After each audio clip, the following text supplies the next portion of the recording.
Hey everyone, welcome to a new episode of the Whiskey Ring podcast.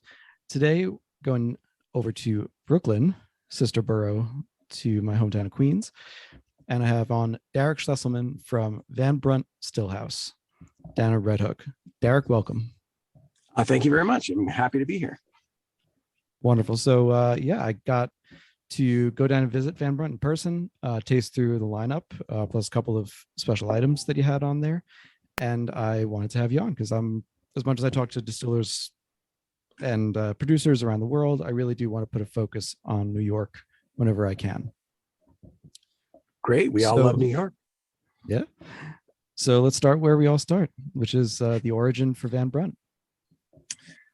So we turned 10 this year. So about 10 years ago, actually more than 10 years ago, but when I started to conceptualize the business, I was doing some home brewing and making cider and things at home.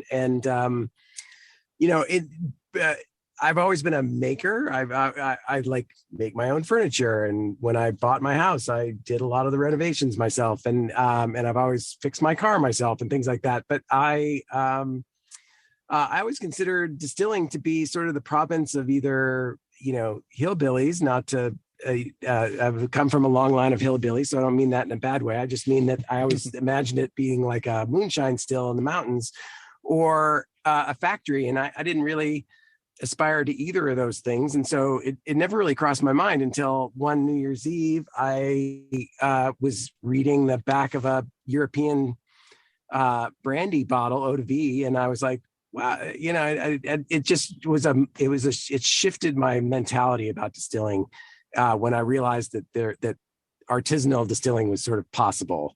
And I'm not sure really why I didn't think about it before that, but so I went and bought a small still from Portugal. It was a really classic alembic still. When I got it, imported it into the US, it was imported as a garden ornament. And I started making brandy. Actually, not straight away. My goal was making brandy, but fermenting brandy is really complicated, or not complicated, but it's exacting. And I didn't want to waste any good cider on bad brandy. And so I taught myself to distill using rum. And that's sort of where I fell in love with rum. Fast forward a couple of years, I was sort of feeling like I wanted to get out of my corporate job, and so I decided to start a small business. And I knew that if I was going to make spirits, that the spirit I wanted to make was whiskey, because that as a consumer, that's definitely what I was consuming, and as a beer maker, I really wanted to sort of stick with grain, and so. I started a whiskey distillery in Brooklyn. It's fantastic. I was, can you elaborate a little bit on why brandy is, like, fermenting brandy is exacting? And I haven't talked to anyone on brandy particularly yet. So, it's so when you're making beer, I guess making beer is also exacting, but in a different way, because you're taking and converting starches into sugars. And with brandy, you just have the sugars. And so it's really about getting the pH right.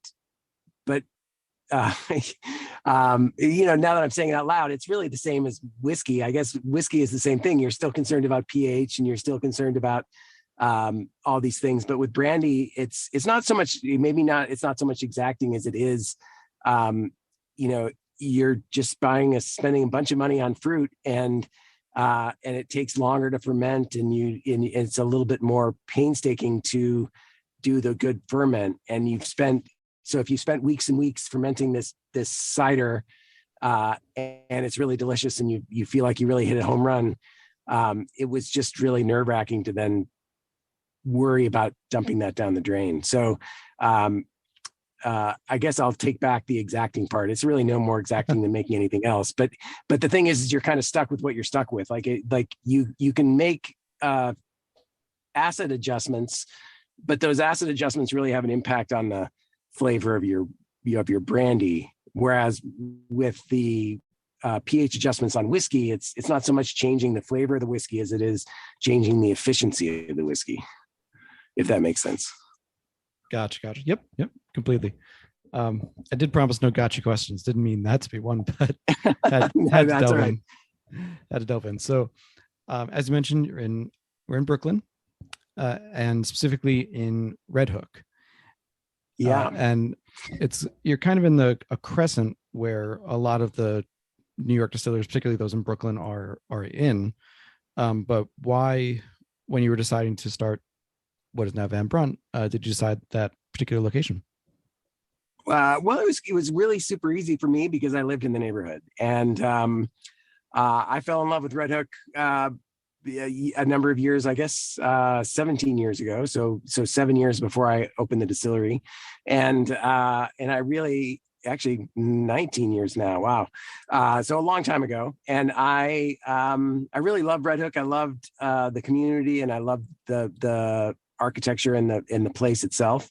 But I think the reason that there's that crescent of distilleries here is that it's the proper zoning. It's a manufacturing zoning, and consequently there's the buildings that are appropriate for being a distillery. To be a distillery, you want to be in a masonry building. It needs to have sprinklers, and these are all things that industrial buildings in New York City have, and so you don't have to spend a bunch of extra money retrofitting your space to be appropriate for a distillery use. Right. It makes sense. And that actually brings up a topic I was going to hold off on until later, but it happened last year with the new, I forget whether it's city or state, so forgive me on this, but new regulations on where distilleries could be in the city.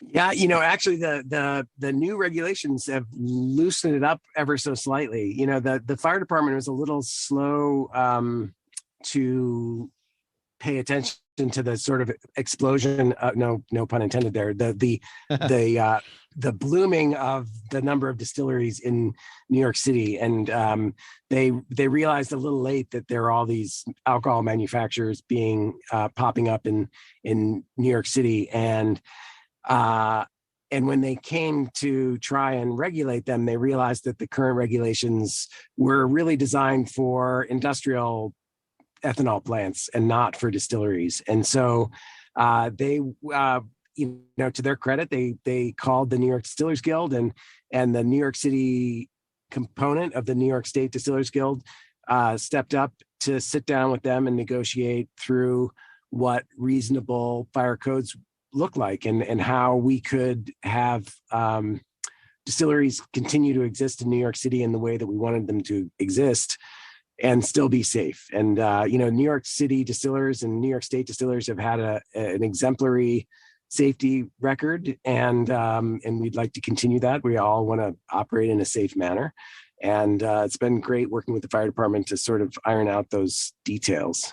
But before, technically speaking, you had to be in what's called an M3 zone, which is sort of heavy industrial, and sadly, the heavy industrial parts of New York are slowly going away and being replaced by residential neighborhoods. But also, to be a successful distillery, you want to have customers come to your distillery, and M3 zones are sort of by their very nature not in areas where a lot of people hang out. So a lot of the distilleries were popping up in M1 zones, which is sort of the least restrictive zone. And the fire department recognized that for small craft distilleries, that was totally safe and fine and appropriate. And so they have changed the regulations, and now we're allowed to be in M1 zones as well as M2 and M3. It's fantastic. I got a little wonky. Sorry, go ahead. Got a little wonky there, but No, that's good. That's good. This podcast likes wonky stuff. So, because I was thinking, I visited with Alex Clark over at Fort Hamilton. Yeah. I visited him recently, and then I visited him originally back in maybe March or April of 21. And he, like, the tasting room wasn't even open at that point. But being an industry city, he was pointing out the different spaces that were adjacent to the space he had with the distillery and the eventual tasting room, and said, we'd love to be in that room over there, use that room as a barrel warehouse or a barrel room, but there are fire codes that we got to adhere to over there. So I believe now he's been able to take over some of those adjacent spaces because of that rethinking of legislation and zoning laws. Right. And similarly, Industry Cities also, and I'm just using that as an example, it's become such a family-friendly place, and like all the food and shops and all of that. So to your point, you can't have something that's liable to explode over there. You need the proper sprinklers and all of that, while still maintaining an atmosphere where people can walk through, taste things, and then spread through word of mouth. Right. So I was really glad to see that went through, and of course wanted to talk to you about it. So going back to kind of the origin story of Van Brunt, time-wise, correct me if I'm wrong, but I believe you were one of the earliest distillers back in the city, like around the same time Colin of Kings County was coming up and a couple of the other ones.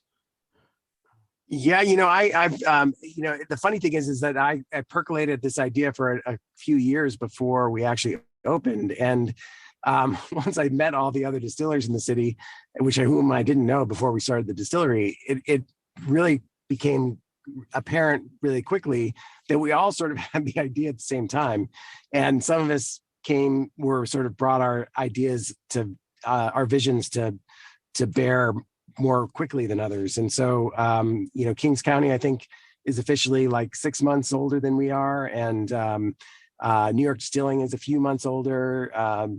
Brooklyn Distilling is a couple of months older.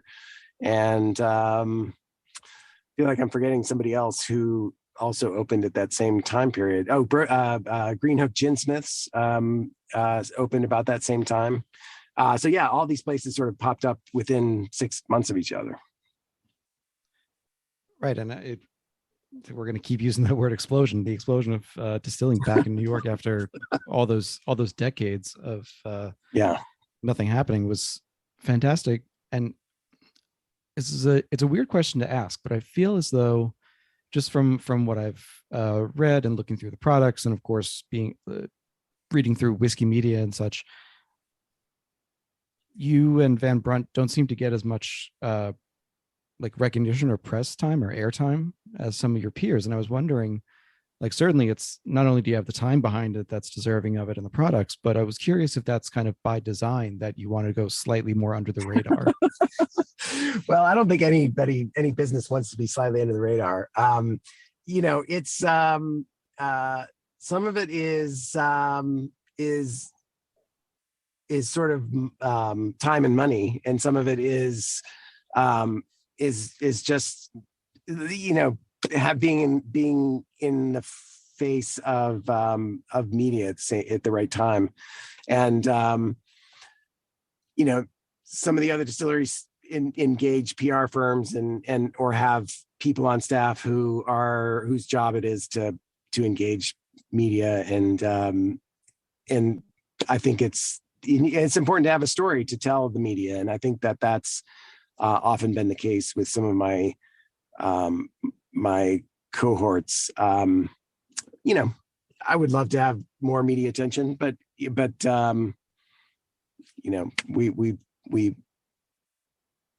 focus on making good whiskey and getting it out and getting it in people's hands.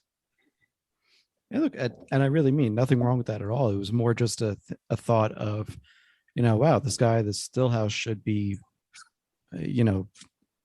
They should be on a number of podcasts or an article here or there or something. And granted, look, Colin puts in a hell of a time at Kings County. He's blanking in the airwaves, but there is kind of a middle ground that I was always curious, to see. Yeah, I mean, Colin is also from the publishing. Before he was a distillery, he was in publishing, so he's very aware of the right channels to be in, and I mean that as not as a criticism, but as a compliment. No, of course, of course. Well, hopefully this will start getting you a little more of that attention you deserve. Because, as I said, I visited and I enjoyed your products. Because otherwise, we wouldn't be having this chat. So, uh, Fantastic. so with that, I mean, I think that's a great opportunity to just dive into some of the products. So, like I said, for time consideration, I'm not going to go through the entire portfolio, but I encourage people definitely to go, visit Van Brunt down at Red Hook and try. The tasting room hours are right on the website, which will be linked in the show notes. So make sure to go by and have a visit. So starting with your process, you mentioned you started with, before Van Brunt was official, you started with an alembic still, trying out what you wanted to do with the cider and brandy and such. At what point did you decide, okay, we got to move from that to like real production and what you have now, which I think is a Carl still? Yeah. So the alembic still was just sort of fun at home. I mean, that still produced about a pint of spirit every time you ran it. And an interesting factoid, a 5-gallon still takes the same amount of time to run as a 500-gallon still, which takes the same amount of time as a 5,000-gallon still. And so when it comes to time investment, you kind of want to go as big as from a business point of view, you want to go as big as you can afford to run. And so I got the biggest still that I could afford at the time. And I chose the Carl still because it's super flexible. It's was originally designed as a German eau de vie still. They were making, when Carl started making stills, they're mostly making it for fruit producers.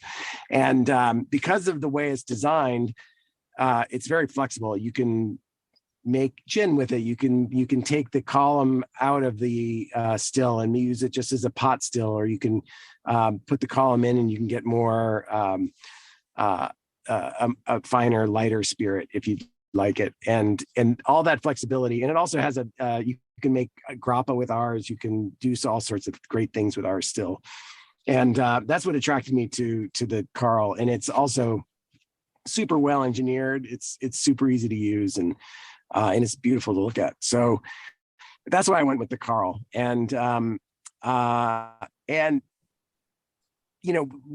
I started making rum as a home distiller, I was doing it because I didn't like rum. I just thought it was sort of a throwaway to me. And it was in the course of starting to taste the rum coming off of the still that I really started to recognize all the wonderful nuances of rum.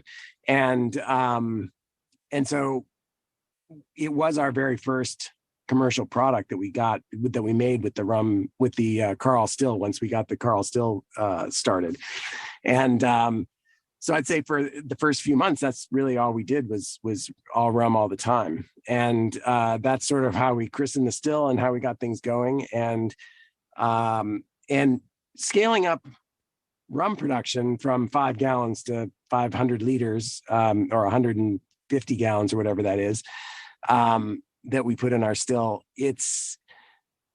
that wasn't really a big leap of faith for me. It wasn't a big deal for me to scale the rum in that scale, but scaling whiskey production or beer production from 5 gallons to 500 gallons is a much bigger deal.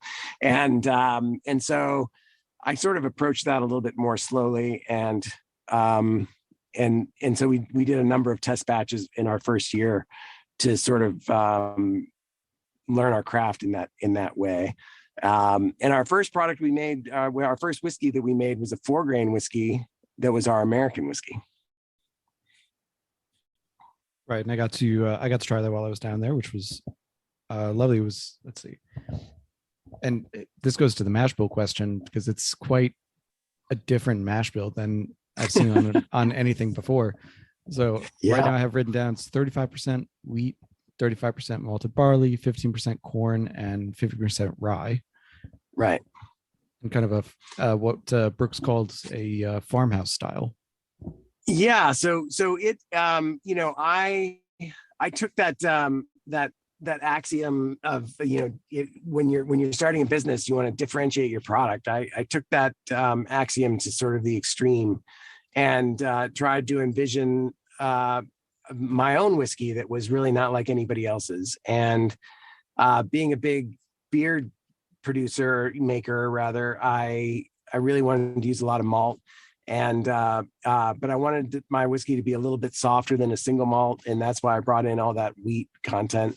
And it took a little time before I hit the market, that when I realized that that the spirits business was all predicated, the sales end of spirits business and marketing side of spirits business is all predicated on categories.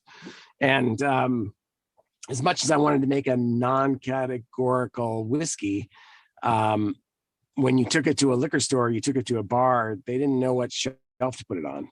And then it just ended up sort of getting lost on the shelf. And so it was sort of a rude awakening for me that I needed to make something that fit into the category of bourbon or fit into the category of rye, so that people could understand it on a consumer end. I mean, that makes sense. It's and that also, I think, provides great context for the bourbon mash bill, which still, it's a little more mainstream. I don't think I've seen another one that's like it, but it's still closer, I guess, which has the 65% corn, 20% wheat, 10 barley, and 5 rye. Right. But to your point about, you wanted it to be, when you were talking about the American whiskey, you wanted it to be not only different, but more with elements of a single malt without being too malty or right. Somewhere in the middle there. You do use brewer's yeast for the American whiskey. And then for the bourbon, part of that malt is roasted malt, like a stout or a porter would have in the beer world. So it sounds like you were at that point creating a profile that would differentiate yourself just based on that.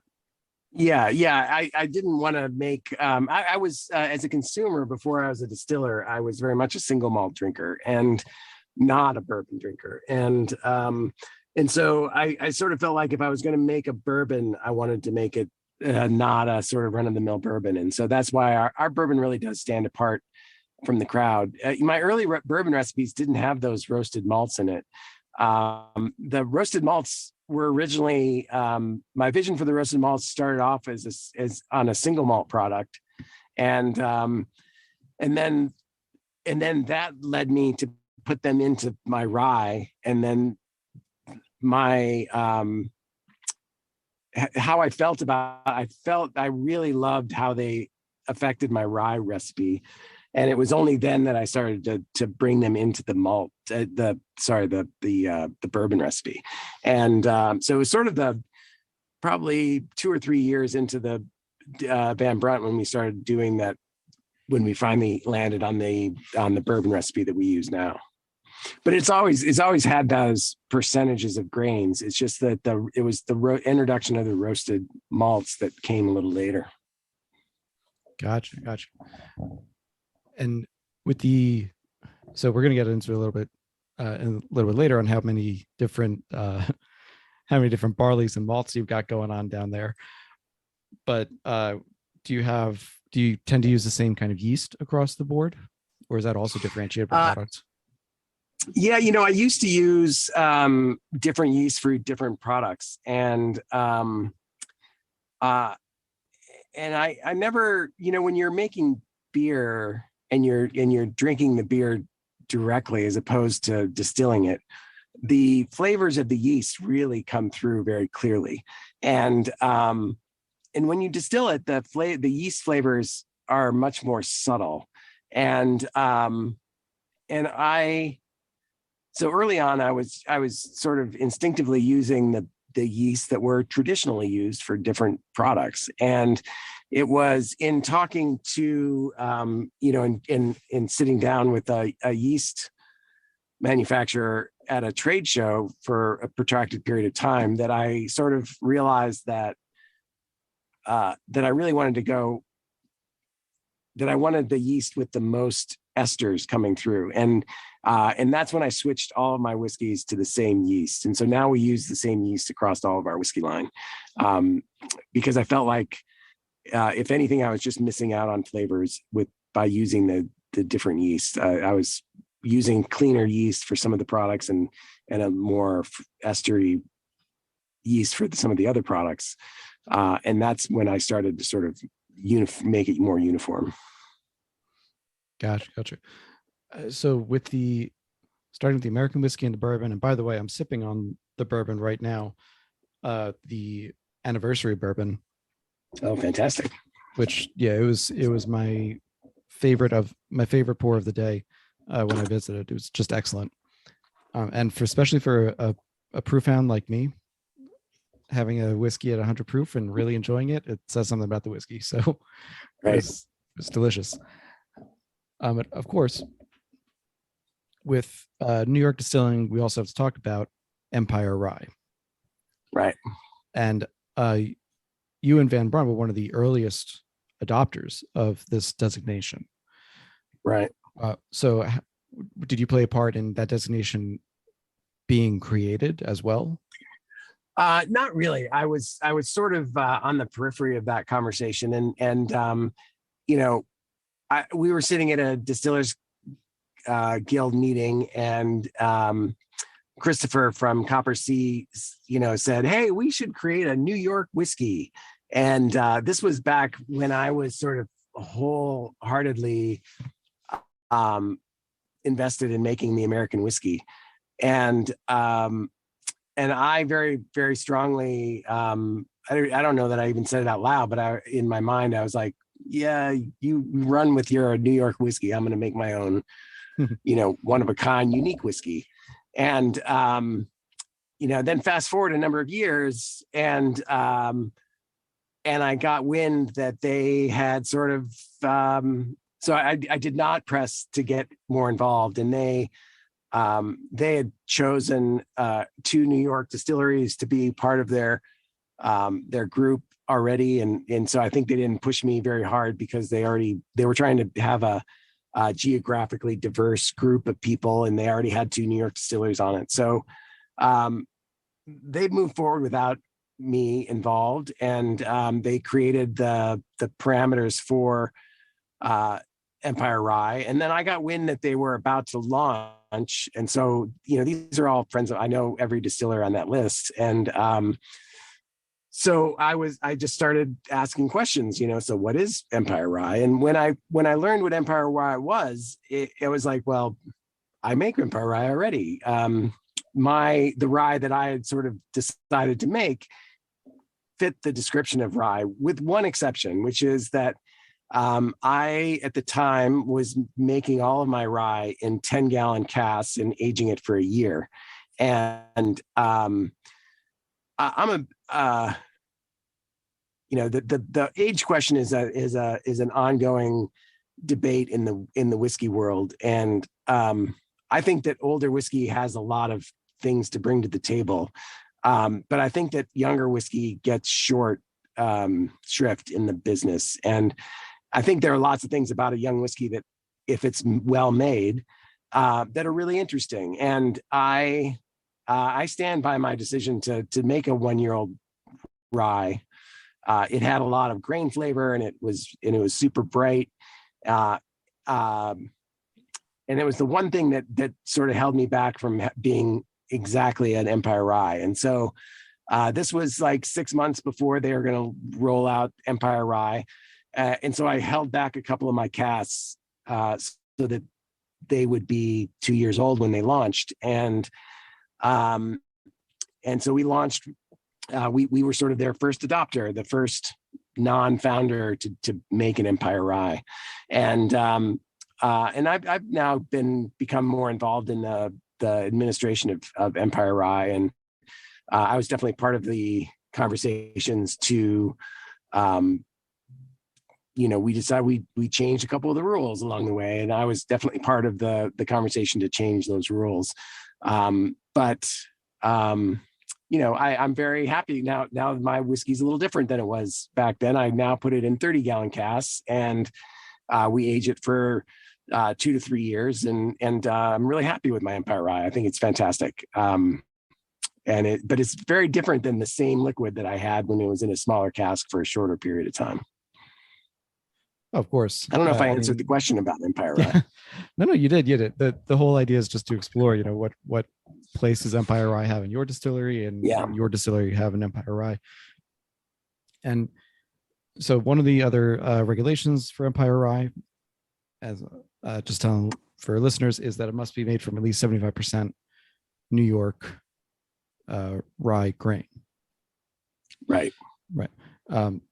So that could be, it doesn't specify what grain, what strain rather, but it has to be in New York. So, but you've decided to use the Danko rye strain.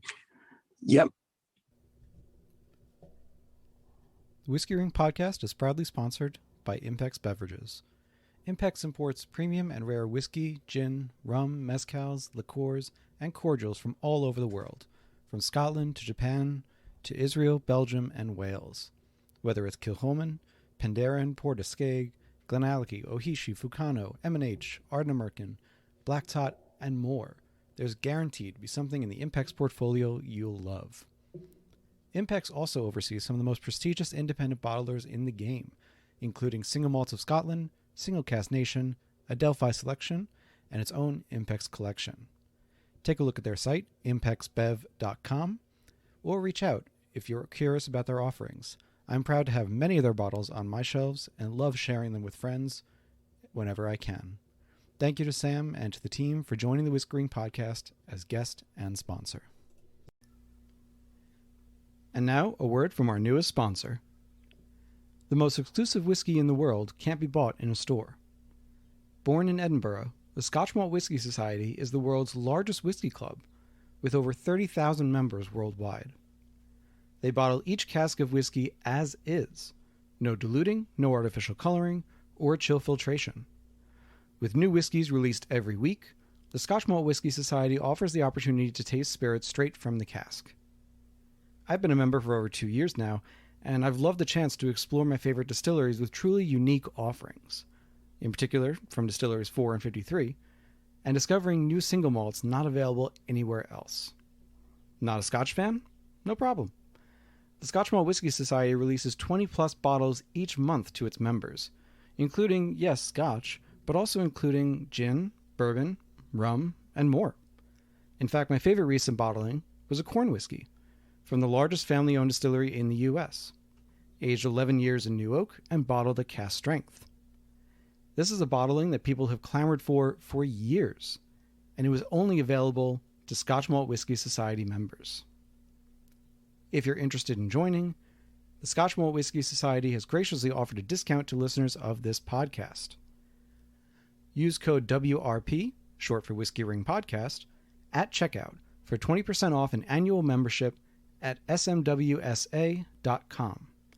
That stands for Scotch Malt Whisky Society of America. I will also be putting the link and code in my bio and show notes for this and upcoming episodes. Thank you to the Scotch Malt Whisky Society for joining the Whiskey Ring Podcast as our newest sponsor, and please visit smwsa.com with code WRP for 20% off your annual membership. So I started using Danko largely because that's what my farmer liked, and I really wanted to lean on him for his for what worked agronomically for him. I think that's important, is to sort of not try and pigeonhole, the wrong grain into the wrong soil. But I really like it because it's a little softer than what's called a landrace rye. Just rye actually is it's very, I don't know if this is the right word to use or not, but it's very promiscuous in that it's very easily crossbred. And so if you have 5 farmers that are within a certain geographic distance, after a couple of seasons, they'll all have the same rye. And that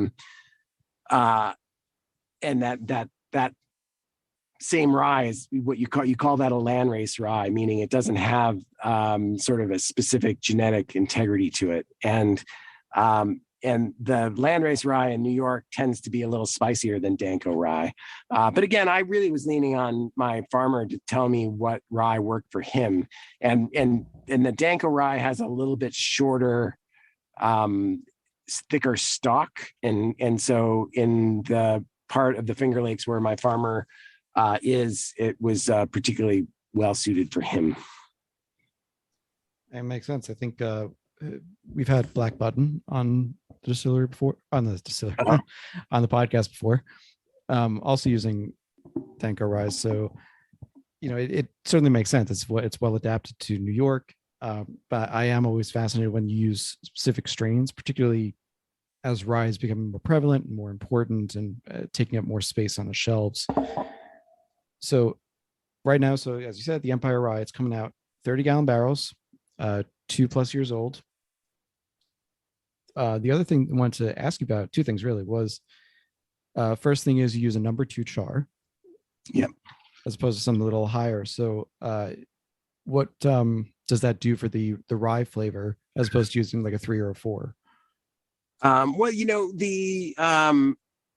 I use the same barrel char for all my whiskeys, and the reason I do that is that it tends to have a it has a little bit more like of the baking spice of the wood that comes through, and I did an early experiment when we first started out, and I bought a number of barrels with a number of different chars, and we created this, and then I put the same liquid in all the different chars and then tasted them later and decided which of those flavors I liked. And I landed on the number 2 char. Again, I like the spiciness that the number 2 char brought. And it just seemed like the right fit for the flavor profiles. With whiskey making, there's just so many variables. Every single step along the way, there is some component that you're able to sort of tweak the flavors. And the whiskey chars, the barrel char is one of those things where I sort of made that decision early on and have just sort of run with it. Hey, if it works, it works. Yeah. Did it in going from a smaller barrel to the 30-gallon? Did you have to change the char at all from that perspective, or was a 2 still appropriate on both sides? No, the two still work for me.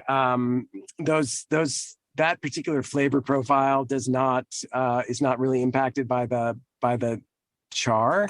It's really just about the time and the esterification that happens in the barrel, more so than the char.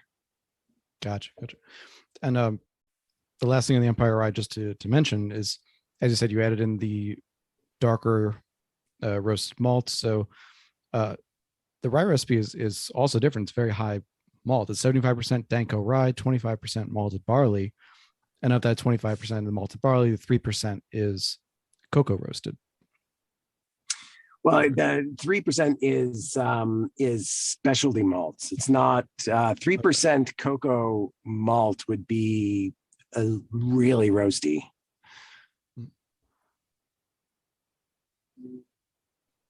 Gotcha. So it's 25% malted barley, right? 3% would be. So how different is it in profile between? I thought I might have misheard. I heard the 3% when I was at the tasting room, but I could have. Well, it may have been a simple word switch. It's specialty malts are any malt that's been sort of modified beyond the standard brewer's malt. So as you add heat, you go through caramelized malts and into roasted. You start in caramelized flavored and you end up in roasted flavor, depending on how hot you get. And so those in a typical IPA, you're using 3 or 4 specialty malts, none of which are roasted. It's not until you start getting into the brown ales and the stouts and the porters that you end up getting those roasted specialty malts. So in the rye bill, there, in addition to roasted malt, there is also caramelized malt and both caramelized malted rye and caramelized malted barley. Gotcha. Okay, that makes more sense, and I will make that adjustment in my notes for sure. So, moving on to the last rye, which I was thrilled with and loved it for being really different, which is your white rye. Oh yeah. Which I know can't technically be called a rye, but I'll let you explain why. Yeah, I mean, I guess it's it can be called a rye. You just have to so rye um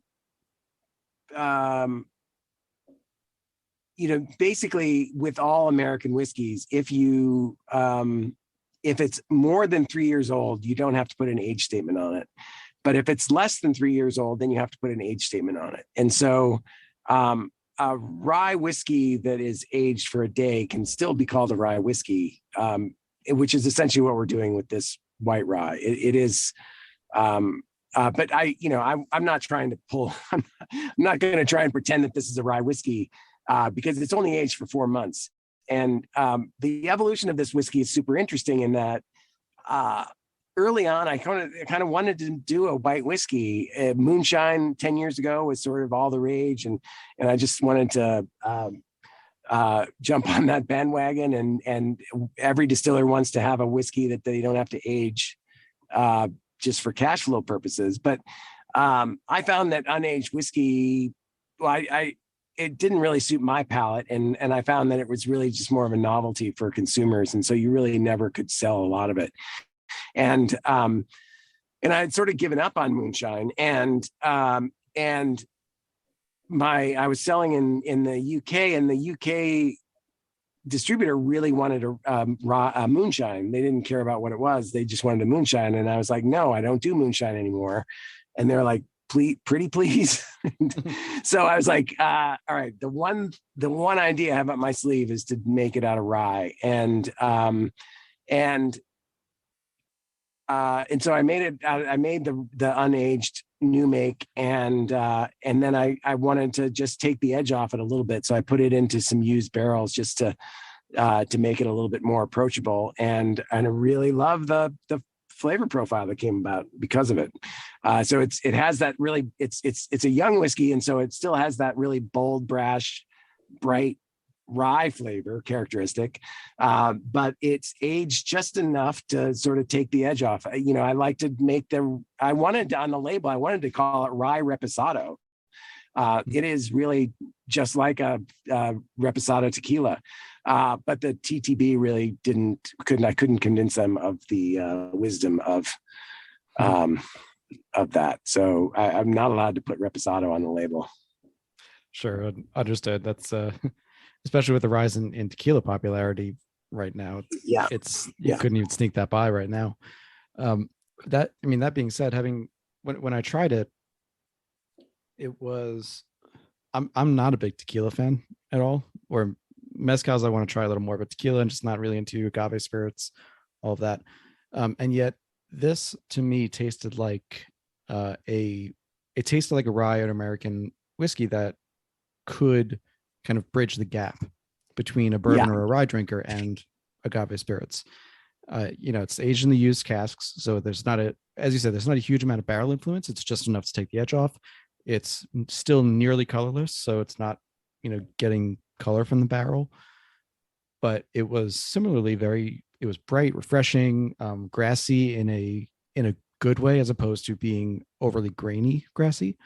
Like grassy, just again fresh and walking through a meadow, floral kind of thing. So when I was told the alternate title would have been Rye Reposado, I was like, oh, that's perfect. That's exactly how I would encourage people to think about that, because even if you can't put it on the label, that's dead on for how it tasted to me. And after the 10th anniversary bourbon, I believe that was my favorite sip of the day, just because of how unique it was. And yeah, the oldest and the youngest. Yeah, exactly. I'm weird like that. Sometimes I like unique things, even if I could never duplicate it or find it somewhere else. So that's always going to be up there on my list. Let's see. Oh, so I should mention for these barrels. So where do you get your barrels from? We have gotten barrels from a lot of different places, and mostly from, there's a couple of cooperages in Minnesota, and then we tried for a little while a cooperage down in South Carolina, and our American whiskey, and right now at this very moment, our American whiskey is being aged in recharred casks, where we worked with a Hudson Valley cooperage to take apart our old casks, scrape them out, and then put them back together, rechar them, and we aged our current American as it comes out right now is in those recharred casks. And they're recharred back to a char number 2. Yeah. This cooperage is very artisanal, in meaning they don't have a, they start a oak fire that they put their barrels over, versus the sort of high-tech computerized version where they have a propane torch and a computer with a laser temperature thermometer measuring the char exactly. So it's not it's a little variable barrel to barrel, but gotcha. Okay. I mean, look, I quite enjoyed it, and it seemed to, as you said, the ethos that I'm getting from you and about Van Brunt is that it's less about what should be and more about what fits and what seems to work right for the spirit and for what you're trying to do. So that again, that artisanal nature for Hudson Valley cooperage seems to fit right into that as well. Yeah. So that is good to know. I was thinking about the barrels, and I got to take a couple of pictures of the warehouse space that you have, and of course of the still. There's a much better picture of the still on your website, so I'm going to scrap my own and just use yours and link to that. So the last product line that I really wanted to focus on was your single malt. Yeah. So just as a reminder from earlier in this conversation, you said, you'd started with brewing. You had, brewer's yeast being used. There are roasted malts in here. So in many ways, the single malt seems like a very natural extension of what you had done right from the start. Yeah, I'm still a single malt fan. I love single malts, and I, my very early, the first couple of years we were making single malt, I would always make it different. Every time I made it a little bit different, and that was in part just related to sort of my beer. My feelings as a home brewer. Why would you make this? Why would you make the same beer over and over again as a home brewer? You should always be making something different. And so I was always curious about, what would this malt taste like? What would that malt taste like? And so there was, every single cask was different, and blending them together and then coming up with the product was always fantastic. And I had this vision that we would do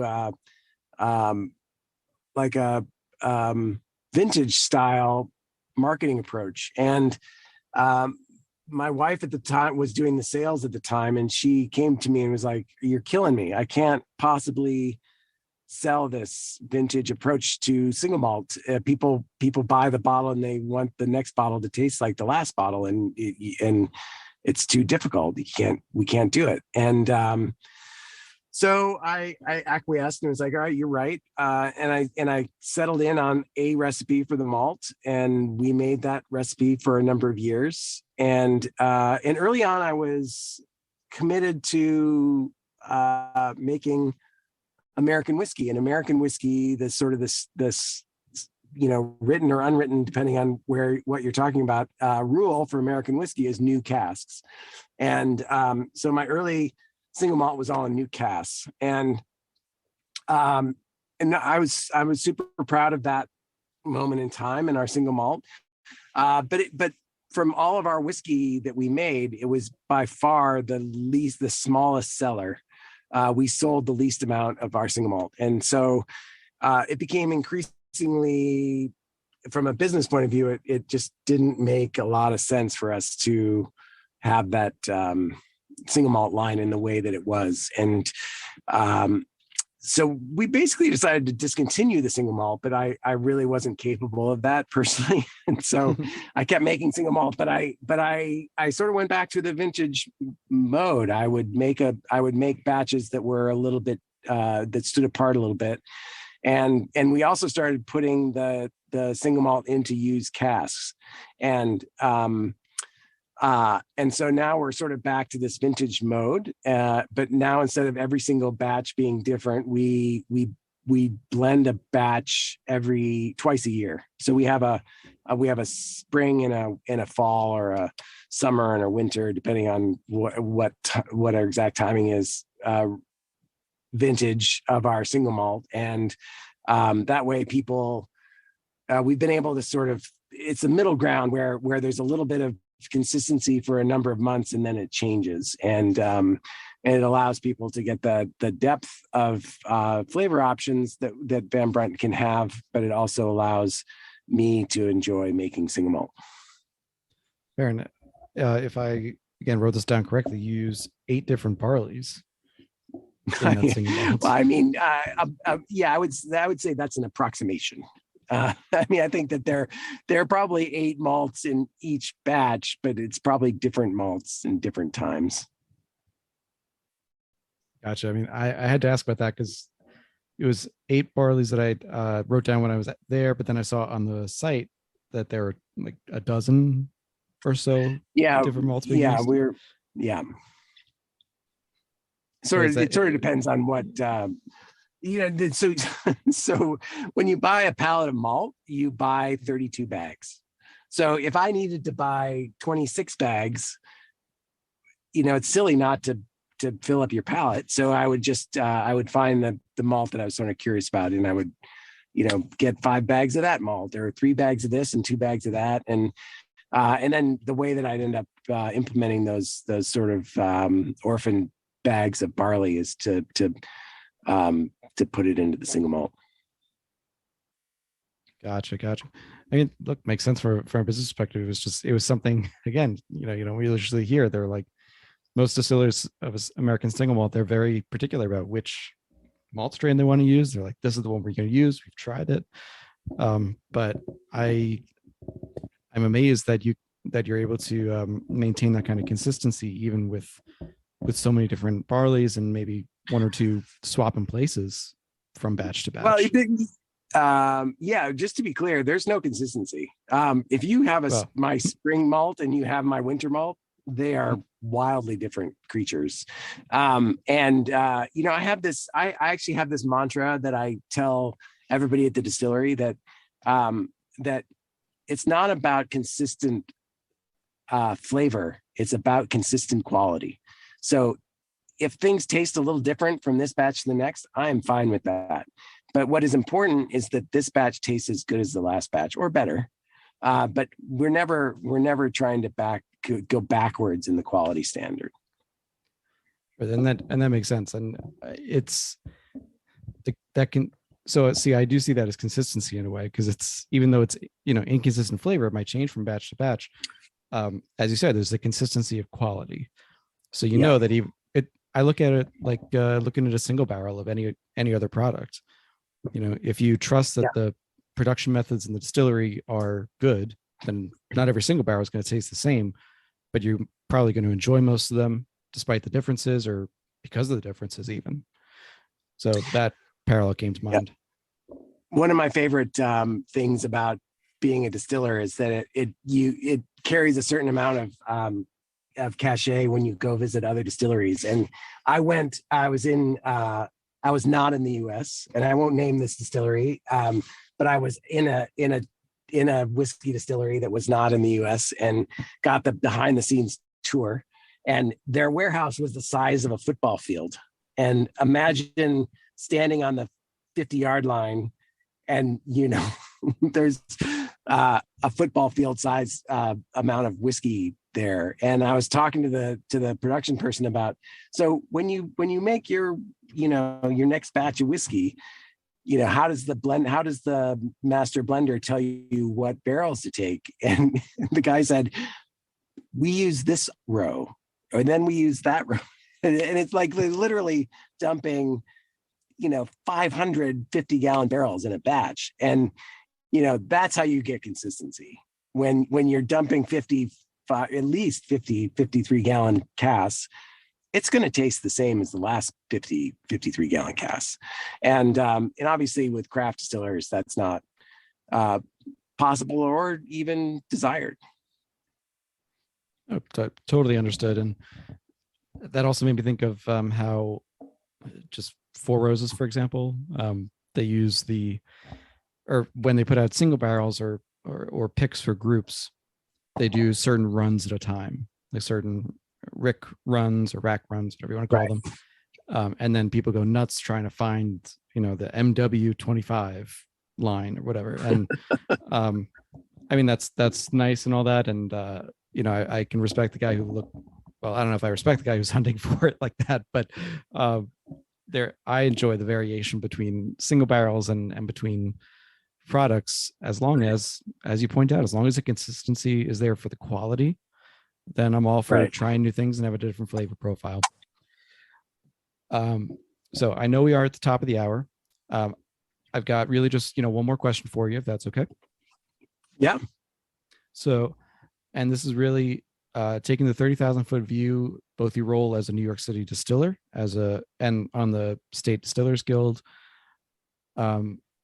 How is New York whiskey doing, or New York distilling doing, I should say, and where's it going? I think it's going really, really well. The Cornell and some of the other universities have taken great strides in terms of developing new barley strains that are making the malt coming out of New York better than it's ever been. And the distilleries, we have some really mature distilleries that are making really consistent, high quality whiskey year in and year out. We also have some newcomers that are doing some really innovative things that are really fantastic. And it's really wonderful to see some of the new fun people joining the crowd. So to my knowledge, New York distilling has only lost a couple of distilleries in the last 10 years.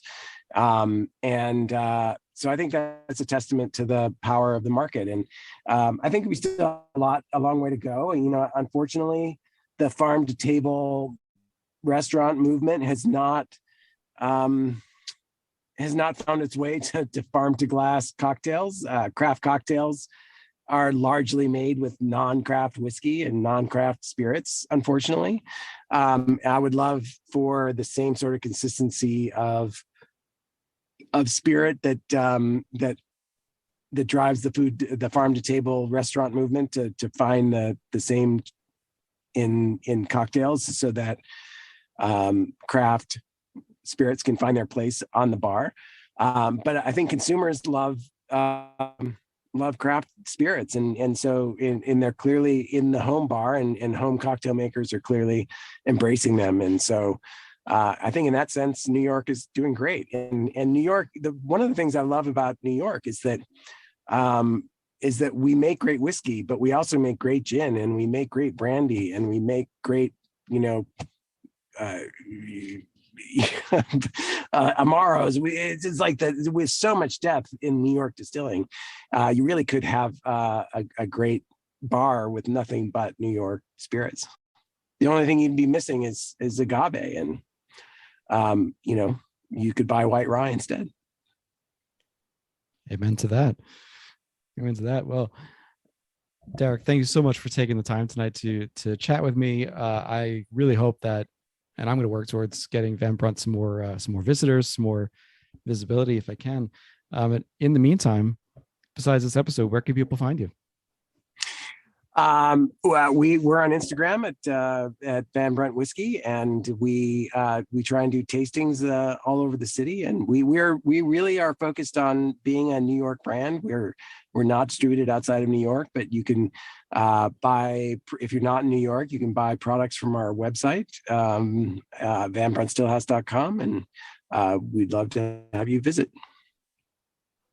Fantastic. And I'll be putting the link to the website and all the socials in the show notes. Make sure to go visit Daric and team down in Van Brunt, down in Red Hook. Take the day, go to the distillery, go to any of the fantastic restaurants nearby, visit that crescent of distilling that I mentioned earlier. Promise you're going to have a great time. As always, follow Whiskey in My Wedding Ring on all the socials, on podcast platforms. Leave a 5-star rating and review, and we will see you next week. Daric, hold on for a second with me. Sure. All right.